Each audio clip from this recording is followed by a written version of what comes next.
성경을 잘 살펴보면 하나님은 어린아이를 통해 세상을 바꾸어 가신 적이 많다. 위기 앞에 하나님은 한 아이를 준비하시고 그에게 사명을 주실 뿐만 아니라 말씀대로 성장시켜 세상을 바꾸어 나가게 하신다. 이번 여름 우리의 사명이 여기 있다. 비록 지금은 어린아이지만 완전한 하나님의 말씀을 품고 자라간다면 온전한 하나님의 사람이 되는 놀라운 변화가 일어날 것이다.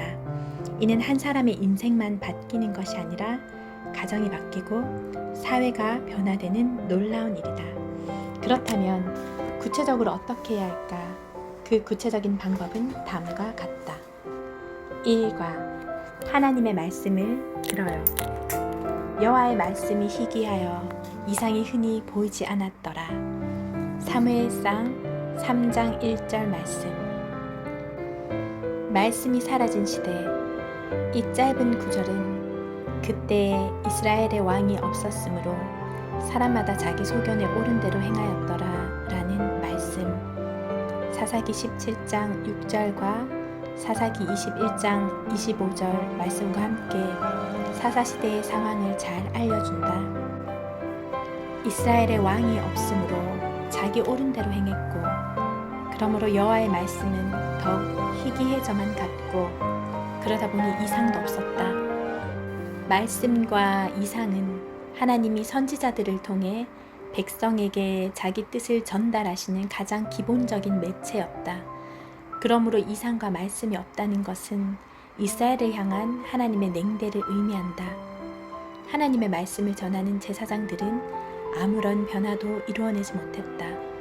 그 결과 하나님은 이스라엘을 더욱 냉대하셨고, 하나님이 냉대하시니 이스라엘 사회는 더욱 죄로 가득하여 혼란스러워졌으며, 이런 사회를 하나님은 더욱더 냉대하셨다.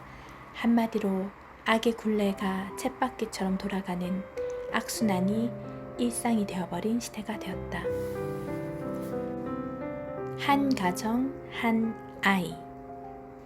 하나님은 암흑의 역사를 끊어내기 위해 한 가정을 선택하셨고 한 아이를 준비하셨다. 사무엘상 2장은 마치 시장에서 파는 꽈배기와 닮았다. 두 가정의 이야기가 서로 꼬여서 계속 이어진다. 한 이야기는 엘가나 한나 가정의 이야기고, 다른 이야기는 엘리 제사장 가정의 이야기다. 세상 기준으로 본다면 두 가정은 비교할 수 없다. 엘리는 실로의 중앙 성소를 맡고 있는 제사장이었고, 엘가나는 지방 출신이었다. 그러나 하나님은 엘리 가정을 버리시고 엘가나 가정, 특별히 한나가 기도로 얻은 사무엘을 통해 역사를 이루어 가신다. 사무엘은 어머니 한나의 기도 응답으로 태어났다. 젖을 떼자마자 서원대로 부모 곁을 떠나 성소에서 지냈다. 같이 성소에서 지낸 엘리 제사장의 두 아들 홈니와 비느하스는 물질과 욕망을 추구하며 살았지만, 사무엘은 그 어떤 영향도 받지 않고 여호와 앞에서 언제나 반듯하게 살아갔다.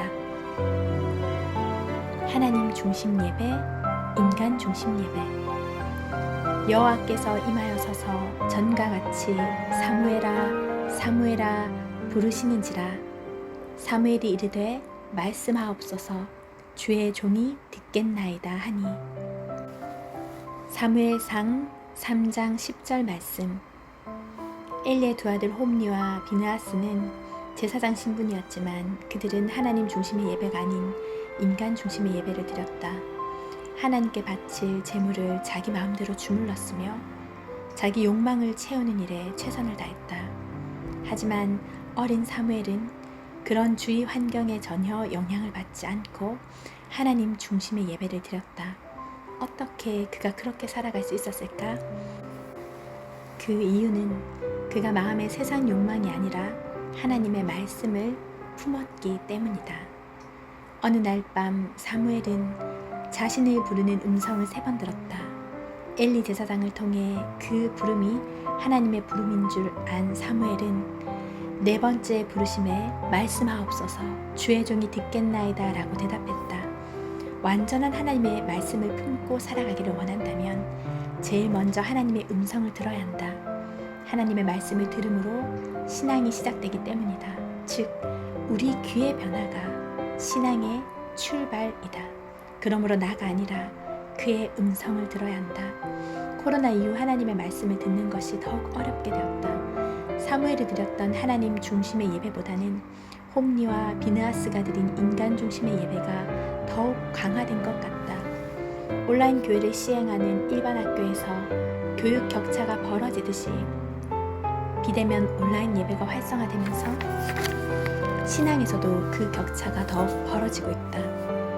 위의 통계와 같이 코로나 팬데믹 시기 온라인과 오프라인 예배를 병행하면서 가정 구성원 모두가 신앙이 더 소홀해졌음을 알 수 있다. 부모들 가운데 3명 중 1명꼴로 자녀들이 부모보다 신앙생활을 못할 것 같다고 응답하였다. 즉, 신앙의 다음 세대가 아닌 다른 세대가 될 것이라 부모들이 예상한 것이다. 엘리 가정의 모습이 멀리 있지 않다. 우리 가정이 그렇게 될 수 있다. 기생신앙과 기초신앙. 홈리와 비느하스의 신앙을 한 단어로 요약한다면 기생신앙이다. 기생이란 붙어있는 숙주가 있을 때만 살아 움직이는 것을 말한다. 그들은 제사장이었지만 스스로 하나님의 말씀을 듣고 따르지 않았다. 그의 아버지인 엘리의 형편없는 신앙에 붙어 움직이는 기생신앙에 불과했다. 그 결과 그들은 하나님께 불량자, 곧 벨리알, 마귀의 자식이라는 말을 들었다.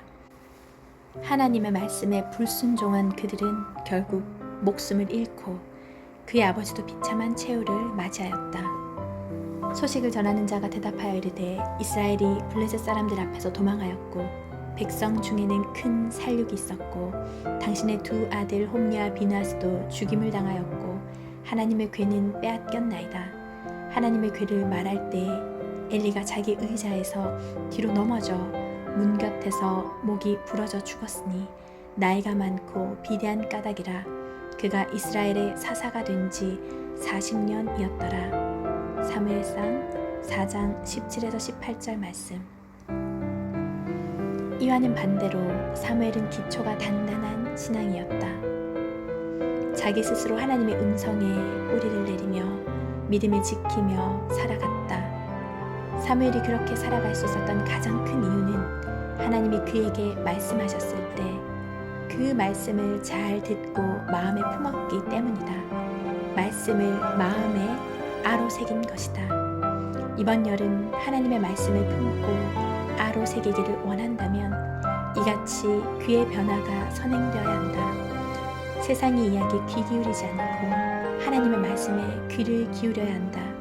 특별히 예배 시간에 교육자들을 통해 선포되는 하나님의 말씀을 경청할 수 있어야 한다. 경청에서 청은 들을 청자로 10개의 눈을 통해 임금을 바라보고 마음을 하나로 집중한 채 귀를 기울이는 것을 뜻한다. 즉, 왕이신 하나님의 말씀이 선포될 때 사무엘처럼 말씀하옵소서 주의 종이 듣겠나이다 하는 자세가 필요하다. 일과에서 우리가 가르쳐야 할 핵심은 듣기이다.